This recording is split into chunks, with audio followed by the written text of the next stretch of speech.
Bienvenue à notre méditation quotidienne de la parole de Dieu. En ce 8 février, les lectures nous appellent à vivre notre foi dans la lumière, à travers des gestes concrets de charité, une foi enracinée dans la puissance de Dieu, et un témoignage lumineux qui éclaire le monde.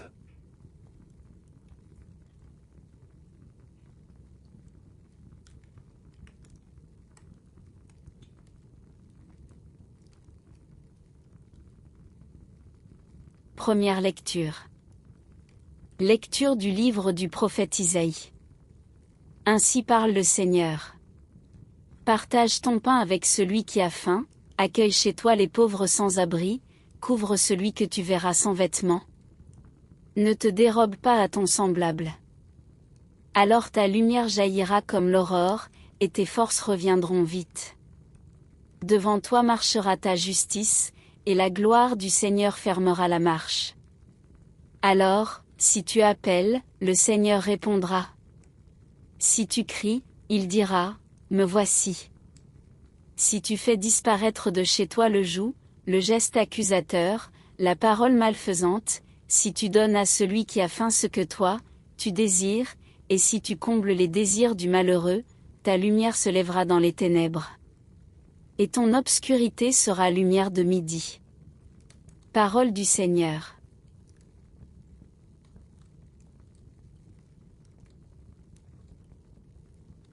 Et maintenant, nous allons faire la lecture du psaume responsorial. La réponse du psaume sera: Lumière des cœurs droits. Le juste s'est levé dans les ténèbres. Lumière des cœurs droits, il s'est levé dans les ténèbres, homme de justice, de tendresse et de pitié. L'homme de bien a pitié, il partage, il mène ses affaires avec droiture. Réponse: lumière des cœurs droits, le juste s'est levé dans les ténèbres.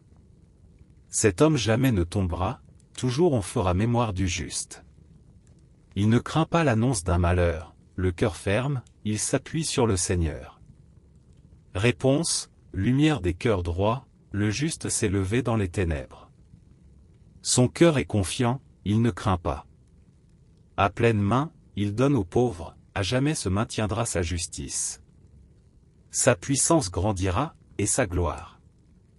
Réponse: lumière des cœurs droits, le juste s'est levé dans les ténèbres.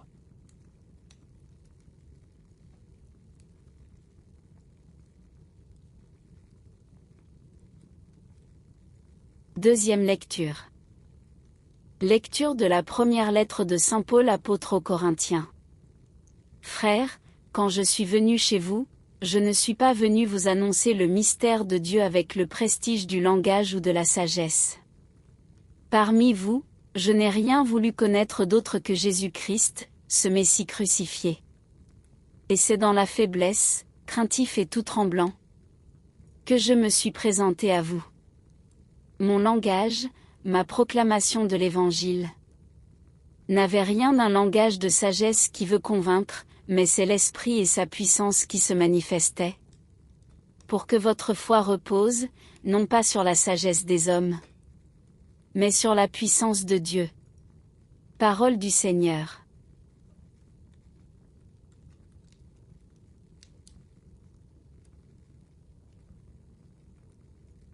Acclamatio avant l'Évangile. Alléluia, Alléluia. Moi, je suis la lumière du monde, dit le Seigneur. Celui qui me suit aura la lumière de la vie. Alléluia.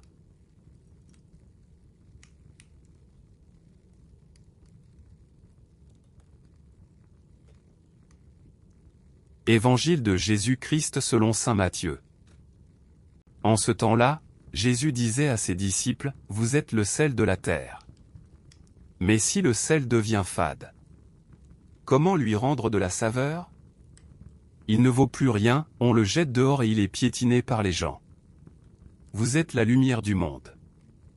Une ville située sur une montagne ne peut être cachée.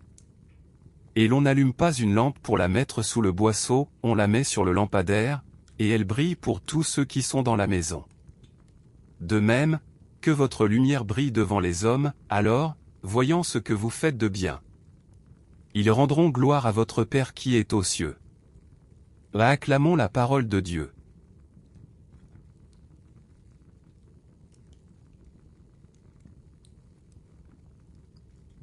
La première lecture du prophète Isaïe est d'une actualité bouleversante.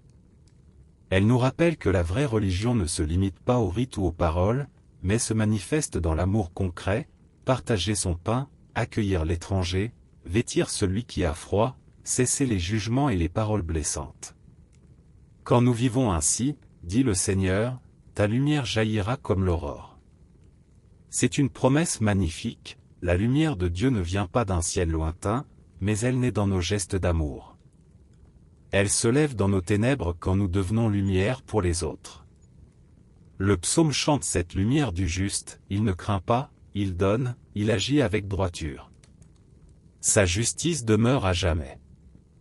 Il est stable, confiant, enraciné dans le Seigneur.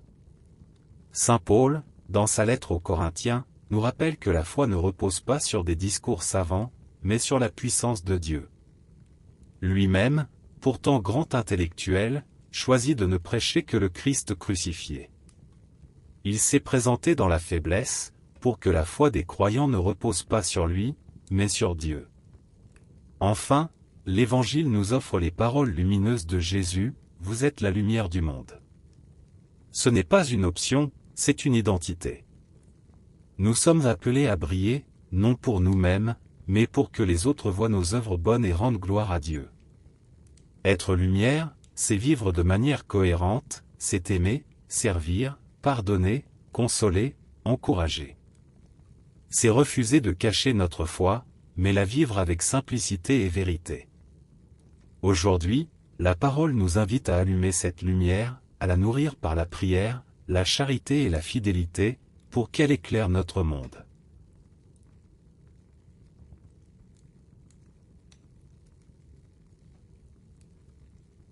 Seigneur, tu nous appelles à être lumière dans ce monde. Donne-nous un cœur généreux, capable de partager, d'accueillir, de consoler. Fais briller ta lumière en nous, pour que nos vies témoignent de ton amour. Que nos gestes parlent plus fort que nos mots, et que notre foi soit enracinée en toi seul. Amen.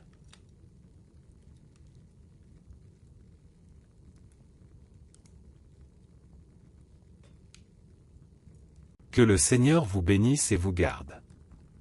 Qu'il fasse briller sur vous son visage et vous donne la paix. Au nom du Père, du Fils et du Saint-Esprit. Amen.